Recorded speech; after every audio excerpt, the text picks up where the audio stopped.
오늘도 하루의 첫 시간 우리 하나님 앞에 성별해 드리는 여러분 모두에게 우리 하나님께서 주시는 은혜와 또 사랑과 능력이 오늘도 함께 하시기를 주님의 이름으로 간절히 축원합니다. 오늘은 창세기 3장의 말씀을 중심으로 그날 바람이 불 때라는 제목으로 함께 말씀의 은혜를 나누기를 원합니다. 오늘 우리가 함께 읽은 이 창세기 3장의 말씀은 에덴 동산에서 벌어진 선악과 사건을 기록하고 있습니다. 하나님께서 보시기에 좋았더라. 그렇게 감탄한 세상, 그 세상에서 하나님이 보시기에 심히 좋았더라 감탄했던 인간들, 하나님의 형상대로 지음받은 그 인간들이 유혹 앞에 넘어진 사건을 기록하고 있는 것이죠. 에덴 동산에서 하나님이 동산을 거닐면서 함께하는 그 에덴 동산에서도 이런 일이 빚어졌다라고 하는 사실 앞에 우리는 마음에 경각심을 갖게 된다라고 하는 것이죠. 그래서 저는 오늘 이 에덴 동산에서 벌어진 최초의 인간의 범죄, 이 범죄 속에서 우리에게 주시는 중요한 교훈의 메시지 두 가지를 여러분에게 전하고 또 함께 은혜를 나누기를 원합니다. 자, 첫 번째로는 선을 넘고픈 마음의 유혹을 이겨내야 한다는 겁니다. 선을 넘고픈 마음의 유혹을 이겨내야 한다라고 하는 거예요. 자, 오늘 이 에덴 동산의 선악과 사건은 질문으로부터 시작됐습니다. 자, 그런데 이 질문에는요, 하나님의 말씀을 왜곡하려고 하고 또 듣는 사람의 마음의 욕망을 부추기려고 하는 그 의도가 고스란히 담겨있는 질문이었던 거예요. 자, 1절 말씀을 보면 이렇게 기록합니다. 그런데 뱀은 여호와 하나님이 지으신 들짐승 중에 가장 간교하니 뱀이 여자에게 물어 이르되 하나님이 참으로 너희에게 동산 모든 나무의 열매를 먹지 말라 하시더냐. 자, 참으로 하나님께서 그렇게 말씀하시더냐. 진짜 이 얘기예요. 그리고 오늘 너희에게 동산 모든 나무의 열매를 먹지 말라고 하시더냐. 부정적으로 다가오죠. 하나님이 너 그거 먹지 말라고 했어? 이 질문을 해요. 근데 사실 창세기 2장 16절과 17절의 말씀을 보면 하나님께서 이 아담과 하와에게 하셨던 말씀은 너무도 분명했습니다. 자, 2장 16절 17절에 보면 이렇게 기록하죠. 여호와 하나님이 그 사람에게 명하여 이르시되 동산 각종 나무의 열매는 내가 임의로 먹되 마음껏 먹으라고 하는 거예요. 하나님이 그렇게 베풀어 주셨어요. 자, 17절 선악을 알게 하는 나무의 열매는 먹지 말라. 내가 먹는 날에는 반드시 죽으리라 하시니라. 선악을 알게 하는 이 나무의 열매는 너가 먹지 마. 하나님이 정한 규칙이에요. 하나님이 정하신 그런 선이라고 하는 거죠. 이건 먹지 마. 이거 먹는 날에는 너가 죽는다. 이렇게 아주 명확하게 말씀을 하셨습니다. 그런데 오늘 이 뱀이 뭐라고 이야기를 합니까? 참으로 너희에게 동산 모든 나무의 열매를 먹지 말라고 하더냐. 먹지 말라고 한 선악을 알게 하는 나무 열매, 먹지 말라고 하는 그 한 나무, 그 나무의 열매를 모든 것으로 확장해 갑니다. 너 왜 그거 먹지 말라고 한 거야? 너 왜 그거 먹지 못하게 했어? 하면서 그의 마음을 부추기게, 마음의 욕망을 부추기게 하고 있다는 거예요. 오늘 이런 질문 앞에 여자가 말하죠. 2절 3절의 말씀을 보면 여자가 뱀에게 말하되 동산나무의 열매를 우리가 먹을 수 있으나 동산 중앙에 있는 나무의 열매는 하나님의 말씀에 너희는 먹지도 말고 만지지도 말라. 너희가 죽을까 하노라 하셨느니라. 죽을지도 모르겠다. 이렇게 말씀을 왜곡해 갑니다. 그의 마음이 흔들렸다는 이야기죠. 그런데 그 흔들리는 그런 상황 속에서 이 사단의 유혹은요, 결국에는 아주 결정타를 하나 날리게 됩니다. 4절과 5절의 말씀이에요. 뱀이 여자에게 이르되 너희가 결코 죽지 아니하리라.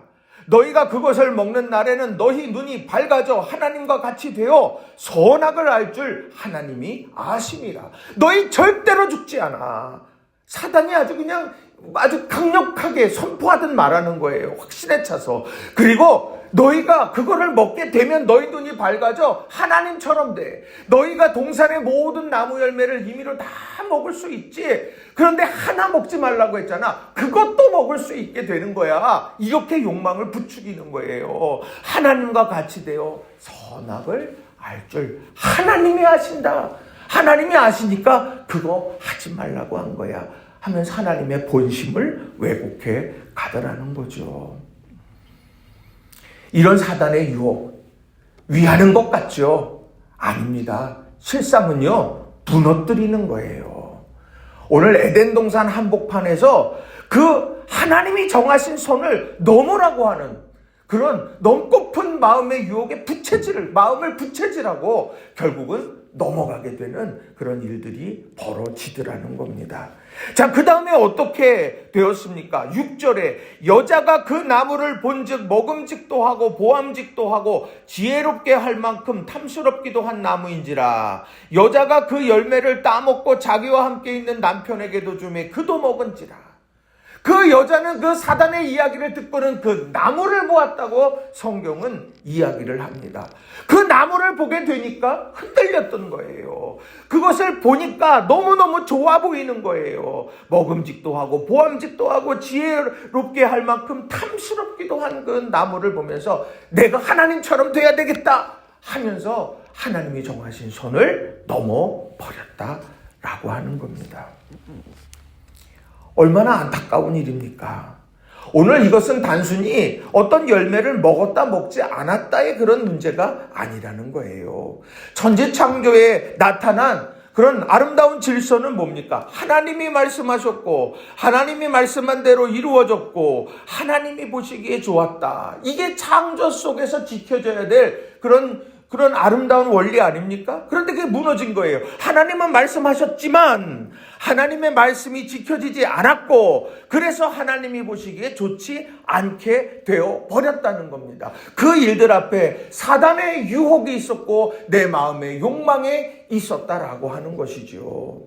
오늘 이것이 하나가 될 때 결국엔 선을 넘어버렸다는 거죠.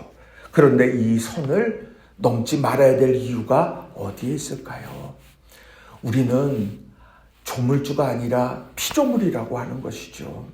우리는 하나님의 형상대로 지음받은 그런 사람들이라는 사실을 기억하고 하나님을 잊어버리지 않도록 하는 하나님의 질서. 우리는 그것을 꼭 기억해야 한다는 겁니다. 그렇다고 하면 우리가 이런 선을 넘고픈 마음의 유혹을 어떻게 이겨낼 수 있을까요? 하나는요, 말씀을 정확하게 알고 기준으로 삼아야 한다는 거예요. 그래서 하나님의 말씀이 왜곡되어지는 것을 분별해낼 수 있어야 되는 거죠.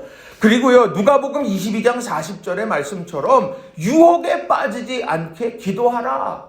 이 말씀처럼 기도하면서 우리는 이런 유혹을 이겨내야 한다는 겁니다. 에덴 동산에서도 이 유혹이 있었는데 하물며 이 땅 가운데 없겠습니까? 일터에서도 가정에서도 우리 삶에서 곳곳에서 이런 유혹이 있다는 거예요. 네가 원하면 네 뜻대로 해도 돼. 너의 인생이야. 아니요. 우리는 하나님께서 허락해 주신 인생을 사는 거거든요. 여러분 이걸 꼭 기억하시고 믿음 안에서 선을 넘고픈 마음의 유혹 그것을 이겨내서 정말 하나님이 주시는 은혜를 날마다 누리며 살아가는 저와 여러분 모두가 되시기를 바랍니다. 자, 두 번째로는요, 넘어진 이들을 향한 하나님의 사랑이 있음을 알아야 한다는 겁니다. 넘어진 이들을 향한 하나님의 사랑이 있음을 알아야 한다는 거예요. 야, 넘어졌으니까 너 정말 내가 말한 대로 너 반드시 죽어. 지금 당장 넌 죽어야 돼. 그렇게 하나님께서 하시지 않았더라는 거예요. 자, 하와가 선악과를 먹은 후에 어떻게 했습니까? 6절에 보면 여자가 그 나무를 본즉 먹음직도 하고 보암직도 하고 지혜롭게 할 만큼 탐스럽기도 한 나무인지라 그 여자가 그 열매를 따먹고 자기와 함께 있는 남편에게도 주매 그도 먹은지라. 결국에는요, 그 유혹에 넘어진 여자를 통해서 그 남자도 하나님의 그런 말씀을 어기게 됩니다. 이게 점점 확장돼요. 그리고 여호와의 낯을 피하여 숨게 되어지고요. 그리고 결국에는 에덴 동산에서 떠나게 되어지고, 그동안 내가 임의로 열려진 나무 열매를 먹었던 삶이 이제는 노동하고 땀을 흘려야만 내가 살아가게 되는 그런 삶으로 바뀌게 되어 버렸다라고 하는 것이죠. 이게 에덴의 기쁨, 에덴의 감격과 행복, 이것이 다 사라져버리는 그런 모습들을 보게 된다는 거죠. 하나님의 말씀 안에서 하나님이 주시는 축복을 누릴 수가 있다라고 하는 거예요. 그걸 아주 여실히 분명하게 보여주고 있는 것이죠. 자, 그런데요, 오늘 여기에서 중요한 것은 저는 그 넘어진 사람들을 향해서 하나님이 어떻게 하셨느냐라고 하는 걸 우리는 꼭 알아야 한다는 겁니다. 성경에 보면 하나님께서 그 넘어진 이들을 찾으셨어요. 하나님을 보고 피했던 그들을 하나님은 찾아가셨죠. 8절 말씀을 보면 그들이 그날 바람이 불 때 동산에 거니시는 여호와 하나님의 소리를 듣고 아담과 그의 아내가 여호와 하나님의 낯을 피하여 동산나무 사이에 숨은지라. 그날 바람이 불 때, 그날이 무슨 날입니까? 그들이 넘어진 날 아닙니까? 사단의 유혹 앞에 넘어진 그날, 바로 하나님께서 바람이 불 때 동산을 거닐며 그들을 찾으시더라는 거죠. 그리고 그날 바람이 불 때 오늘 그 아담과 하와에게 질문하셨다는 거예요. 너가 어디 있냐? 아담아, 내가 어디 있느냐? 이렇게 찾으시면서 그들에게 회복의 기회를 주시더라 라고 하는 것이죠.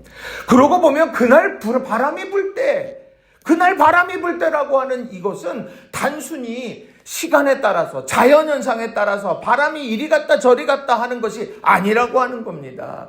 하나님께서 넘어진 자들을 향하여서 다가오시는 팔자취, 그 소리였다라고 하는 거죠.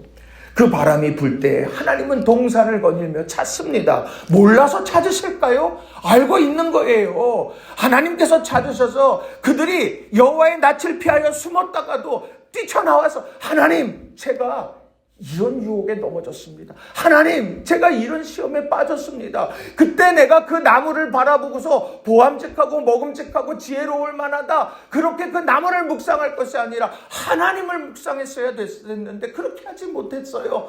하나님, 저를 용서해 주세요. 그렇게 하나님 앞에 나오기를 기다리며 동산을 거닌 거죠. 그래도 그들이 숨어버리니까 하나님께서 아담아, 아담아, 내가 어디 있느냐 이름을 불러가면서 그들을 찾고 부르셨다라고 하는 거죠. 한마디로 넘어진 이들 회복을 위해서 질문을 던지고 다가오시는 하나님의 모습을 보여주고 있는 거예요. 세상에 완벽한 사람이 어디 있습니까? 넘어질 때도 있고, 그러나 반대로 일어설 때도 있다는 거죠.